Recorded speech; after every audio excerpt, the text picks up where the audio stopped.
y'all, welcome back to my channel. As you can tell by today's video, we are talking about how to fund college. Now, college can be very expensive, so today I want to talk about how to save, how to fund, everything you need to know for these college expenses, because they're crazy. So if you don't know, I am on my college series and I have been doing a lot of videos talking about just different things with college. When it comes to, is college a scam, what majors you should choose, finding a major if you don't know what major you should want to major in. So make sure you go take a look at those videos, and I will link them above, and I will also link them in my description below. So let's get right into the video. I definitely want to make this video super short. Most of my videos have been running about 15-20 minutes, and I'm going to try to do this one super fast because I am going to have a more in-depth video about FAFSA, however you want to pronounce it, and just applying for that free application. So let's get right into it. So when we talk about funding for college, some things you want to think about is, how are you going to be able to afford college? Now, some parents may set up a savings plan. There is a 529 savings plan for, parents may put money into this fund and then it'll grow and accrue interest. And then the students will be able to take it out at the age of 18 or whatever age they set, and they can use that money for college. Now, that is not always the most common way, but that is a way that parents can save money for their children and be able to set them up successfully for college. Since that is not the most common way, I'm going to talk about some other ways. So first thing you want to think about is, it's kind of three different types of money. There's free money, there's earned money, and then there's borrowed money. So when it comes to free money, we're talking about scholarships. We're talking about grants. We're talking about grandparents giving you $1,000, friends giving you $1,000, you throwing a party, a graduation party, getting all this money. That's what we're talking about with free money.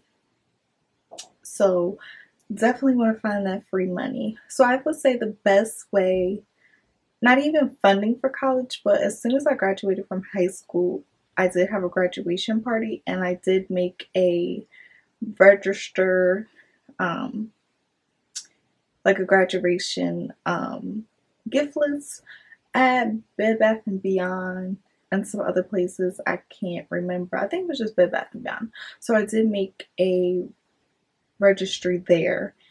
So that way, when I did have my graduation party, people can say, okay, these are the gifts I want, and they will click these gifts, purchase these gifts. So that is also one way you can save money, and then people already know what you want, so then you can get your gifts, the items you want to purchase or the items you want them to purchase for your dormitory, or if you're moving into an apartment. So that's one thing. Also, aside from after you graduate college, scholarships is very important. You definitely want to start applying for scholarships as early as, if you can, junior year. I think it's very important for you to just make a general essay, just talking about yourself, who you are, what you want to do, and that general essay can be tailored to all the different scholarships. So I think you just creating a general essay, writing all your key points. This is who I am. This is what I want to do. These are some colleges I've been looking at. This is how I grew up, yada yada yada. And then that'll be a great segue for you to tailor them. Maybe it'll take you 5 minutes, 10 minutes to tailor them and answer the question that the scholarship is asking. So I will also link some scholarship websites that I use that really helped me. But I know when I graduated college, when I graduated high school, during that time we had scholarship books, and my advisor at my high school provided all the students with scholarship books. So I would literally flip through the scholarship books and see what the scholarships apply to me. As me being a double minority, meaning me being a woman and also me being a Black woman, I was able to find a lot of scholarships.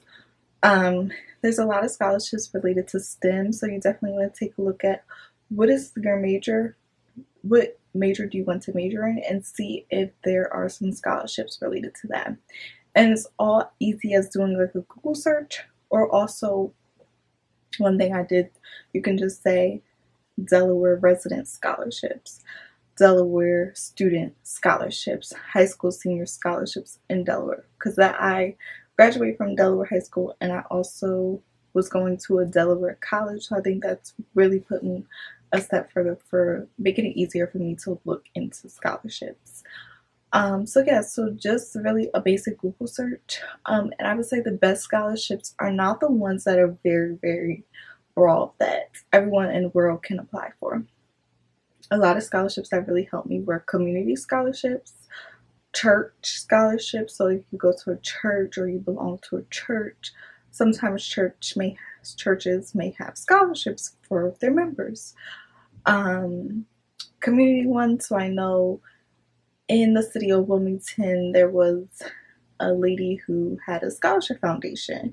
So she would give scholarships to Delaware residents who lived in Delaware that were going to college. You were a high school senior and you were applying for the scholarship. Simple.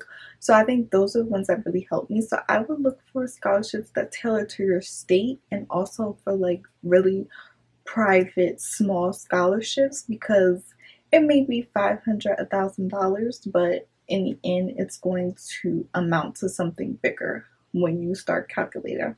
I applied for 10 and I have 1,000 of these, and that's $10,000 right there.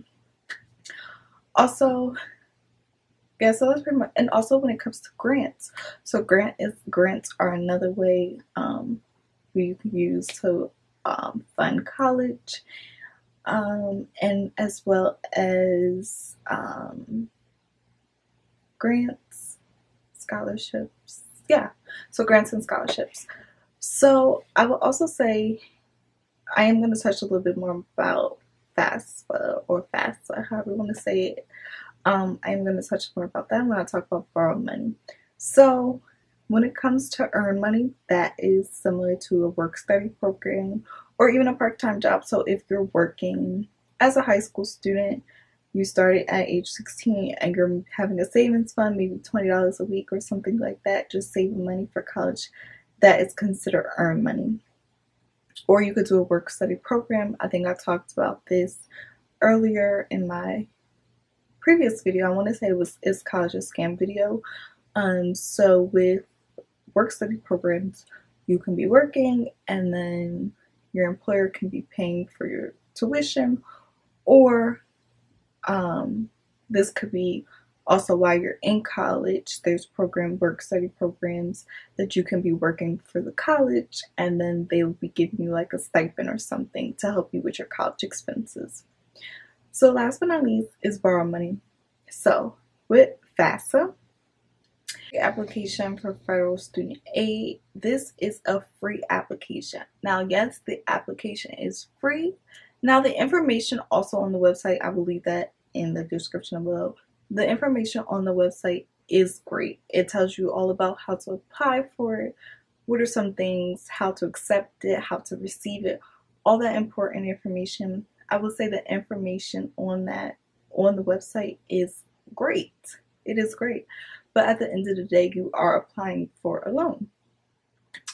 And that is something that high school students, the last thing on their mind is not thinking about, oh, what is a loan? I don't even know what a loan is. That is the last thing on their mind about what is it. And they're just going to apply for it because their teachers and advisors are all telling them these great things. But at the end of the day, it is a free application, but you are basically applying for a federal student loan, which is why people have student loan debt. So yeah, so I would say the information on the website is great aside from applying for the application. But I will say, yes, apply for the application, but you can always deny the student loan. You can always deny the federal loan. So with this application, they're basically going to tell you, okay, this is what your family can contribute to your college fund, and then this is what we'll be able to provide you. So they'll give you I don't know if they give you a rough estimate of the amount of how much either it will be a subsidized or unsubsidized loan. And I will touch more base on that in my next video when I go into a deep dive of what FAFSA is. So yeah. So with that application, it'll give you, this is what your family contribution should be, could be, and then this is what we'll be able to offer you for paying for college. Now, I say to do apply for the loan, do the application, because it's just a good segue to be like, okay, it gives you like important information. This is how much my family can contribute. And then even with the financial aid, you don't have to accept it, but it's good to apply early and to put all the schools that you're going to go to or you think about going to.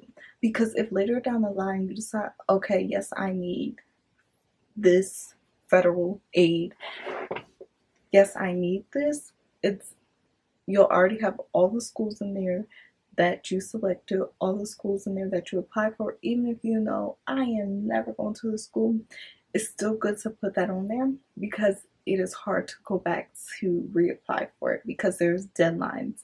There's deadlines for different schools and there's deadlines for different states. So it's very important for you to just apply early.